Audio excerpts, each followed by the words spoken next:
The great hall of the Ashgrove Pack had not been this quiet in 100 years. Every torch along the stone walls burned steady, throwing long shadows across the crowd that had gathered without warning. Word had spread through the territory like wildfire that morning. The Alpha King had returned, and he had not returned alone in purpose. He had returned to claim his fated mate in front of the entire Elder Council. Chaol Draven stood at the center of the hall, dressed simply for a man who ruled half the northern territories. No ceremonial armor, no war marks painted on his skin, nothing but a plain black coat, and the crown resting in his hands. He had carried that crown across 3 territories, through 2 winters, and past every warning his advisors had given him. He was not going to let it sit untouched a moment longer. Beside the high table, 7 elders watched him with sharp, unreadable eyes. At their center sat Petra Ashgrove, the oldest and most respected of them, a woman whose word had shaped pack law for 4 generations. She studied Chaol the way she studied everything, slowly and without mercy. "You called this gathering yourself, Alpha King," Petra said, her voice carrying easily across the hall. "The council does not often see a ruler so eager to hand over his crown before he has even used it." "I am not handing it over," Chaol said.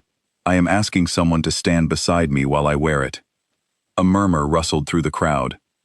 Everyone in the hall knew what today was truly about.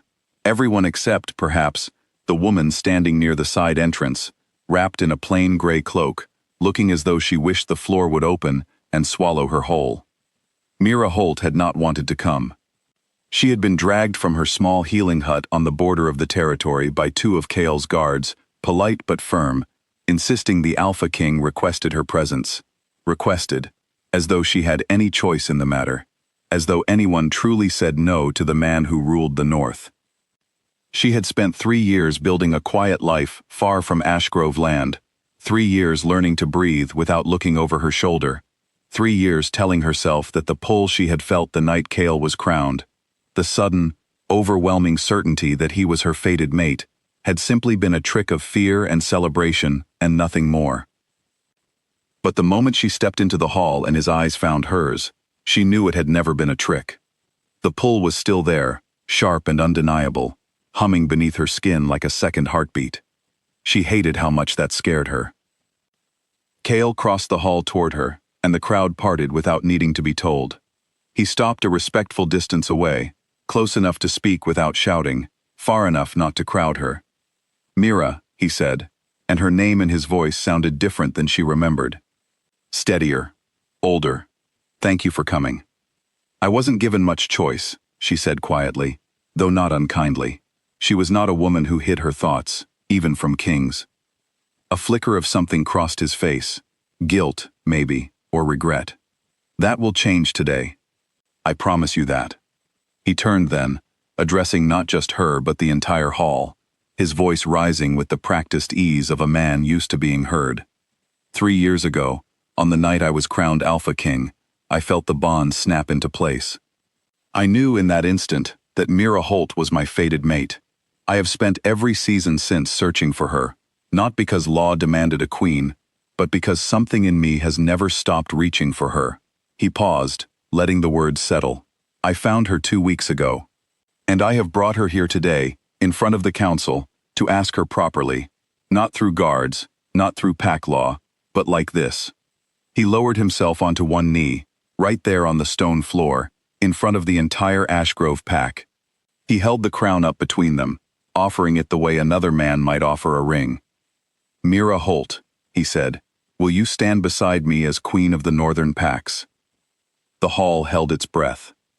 Mira looked at the crown. She looked at the man holding it, the man whose eyes had not left her face since she walked through the door, the man who had clearly rehearsed this moment 100 times and still could not keep his hands from trembling slightly around the gold. And she thought of every reason she had run 3 years ago. "No," she said. The word landed like a stone dropped into still water. Gasps rippled through the crowd. Somewhere near the back, someone actually laughed in disbelief before catching themselves. On the high table, Elder Petra's eyebrows rose so sharply they nearly vanished into her silver hair. Chaol did not move. He simply looked up at her, waiting, the way a man waits when he already suspects there is more to hear. I'm sorry, Mira said, and her voice shook now, though she forced herself to keep speaking. I know what this bond is supposed to mean. I've felt it too, every single day since that night, whether I wanted to or not. But I won't stand up here and become a queen, because fate decided it for both of us, before we ever said a single word to each other. I don't want to be a symbol you set on a throne to prove your bloodline is complete. I want— She stopped, swallowing hard. I want to be chosen, not claimed. There's a difference, and I think you know that. The murmurs in the hall grew louder, uneasy now, some of it directed at her, most of it aimed at the strange, impossible tension crackling in the air. An elder near the end of the table rose halfway from his seat, indignant. This is an insult to the crown, he began. The king has offered— Sit down, Corwin, Petra said sharply, not even looking at him. Her sharp eyes stayed fixed on Chaol and Mira, watching the scene unfold with the patience of someone who had lived through 100 pack disputes and recognized when one truly mattered. Chaol rose slowly to his feet. He did not look angry. He did not look embarrassed, though every instinct in the room seemed to expect him to be one or the other. Instead, he looked at Mira, as though she had just told him something he needed to hear, far more than he needed a yes. You're right, he said simply. The words seemed to catch Mira off guard more than her own refusal had. What? You're right, Chaol repeated, louder now, so the whole hall could hear it. I came here today asking you to be my queen, because the bond told me you were meant for that title. I built this entire moment around a crown, because that's what I know how to offer. Power, position, protection. It's all I've had to give anyone since the day I took this throne. He glanced down at the crown still resting in his hand, as if seeing it clearly for the first time. But you don't want any of that. You want to know the man underneath it. And honestly, Mira, I'm not even sure I've let myself be that man in a very long time. The hall had gone utterly silent. Even Elder Corwin, still hovering half out of his seat, seemed to have forgotten his complaint. Chaol turned, slowly, until he faced the Elder Council directly. Then, in front of every ruler, healer, and pack member gathered in that hall, he did something no Alpha King in Ashgrove's long history had ever done. He knelt again, but this time he set the crown down on the stone floor between himself and Mira, and he left it there. I will not wear this crown as a king who ruled because a woman had no choice but to stand beside him, he said, his voice steady and clear enough to reach every corner of the hall.